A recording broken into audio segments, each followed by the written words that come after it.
I've just written a book. It's called Flawed Hero, and it looks at Ben Robert Smith VC. In fact, it looks behind the story of the war hero towards the story of the war criminal, a story that was uncovered after many, many years of hard work.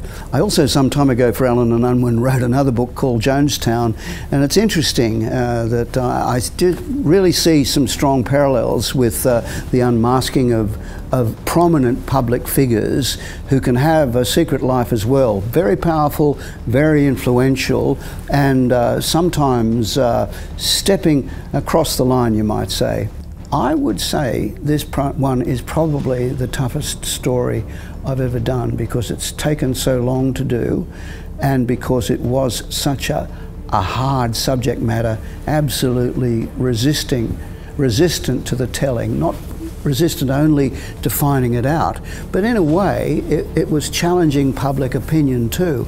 I've never been absolutely certain that people wanted a story about how the sacred diggers can occasionally do wrong, but I think as a mature nation we should be ready for a story like this. It's a story that's not often told, so there's a lot of behind the scenes material, but I've also aligned the story of the soldier with the story of the journalist, if you like. I mean, how did we uncover this story? How did we go from Ben Robert Smith, war hero, to Ben Robert Smith, war criminal?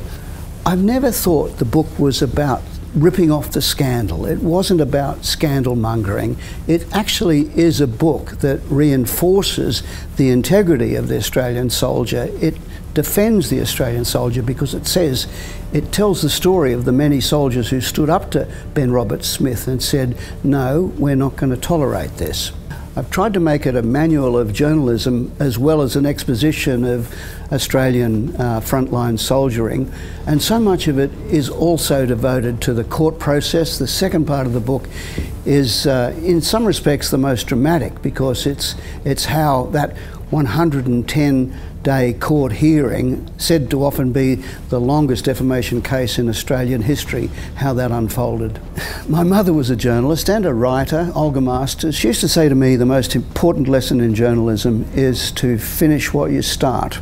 I think it is a good lesson in journalism, because even if you feel like you're off on the wrong foot and it's not going very well, you're never going to really make it work unless you keep on trying.